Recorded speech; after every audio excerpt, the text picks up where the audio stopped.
Okay, so the next section is who is involved in getting energy to us. So we're going to look a bit at that chain of electricity generation and distribution and consumption.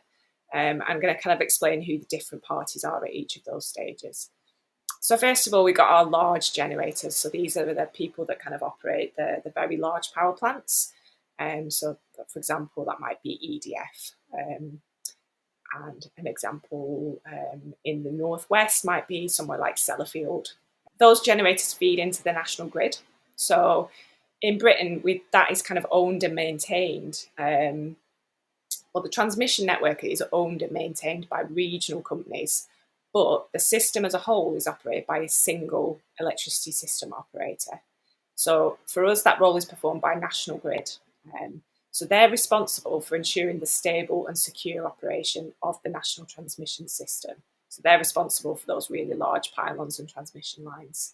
The transmission part of National Grid, they're one of 3 electricity transmission operators. So they're permitted to develop, operate and maintain high voltage systems in their areas. Now these networks were previously state owned, but they became privately owned in 1986 for gas and in 1990 for electricity. So gas transmission, the examples that I'm showing you here are predominantly electricity, but it's also worth noting, obviously, we have got gas going on at the same time, and gas transmission is owned and operated by National Grid Gas. Also worth noting at this kind of national level, we've obviously also got things like energy markets. So they're buying energy from the grid and they're kind of selling it to suppliers. So the competition in the energy market began in the late 90s. So obviously the grid and the operators, which used to be kind of state owned, and then that became privatised. The same also happened with the energy market. Now, at the end of 2020, there were about 52 active suppliers in the domestic energy market. About a third of those are actually quite new companies.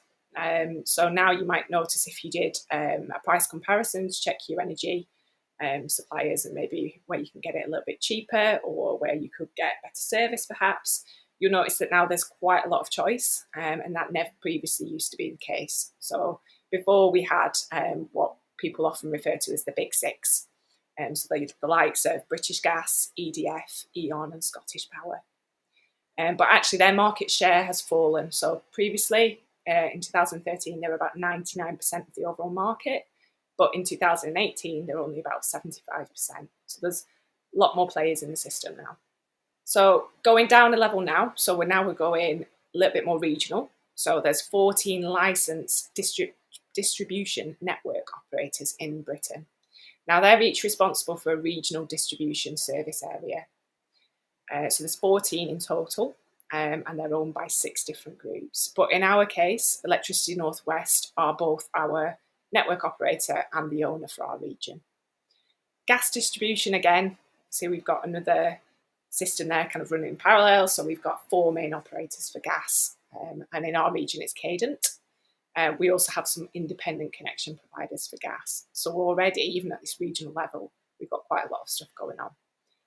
Now we can think of this kind of distribution level as taking care of things at both a kind of high level regional northwest level, but also right down to your street.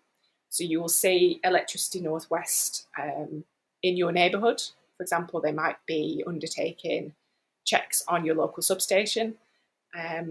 They might also be the people that you get in touch with if you had a power outage. And then there's us at the bottom, so consumers, so as individuals at a household level, and also as community. So we're buying energy to use in our homes, our businesses, our community uses. So our key relationship really is with our supplier. Now that kind of privatisation and element of competition in the market is regulated. So in the UK, we have a regulator called Ofgem. But they also have a role with kind of regulating other parts of the chain as well. So they also are involved at a national level. And now with the changes that are happening in the energy system, so most of these are because it's partly because it needs upgrades, but also because it needs to become more resilient and it needs to become more sustainable and able to meet the challenges of decarbonisation. So we've got other actors now. So An example here will be smart metering. So we've got smart meter operators, and there's also a whole host of data companies that are involved with smart meters. So all of this is creating quite a complex web of interests and relationships.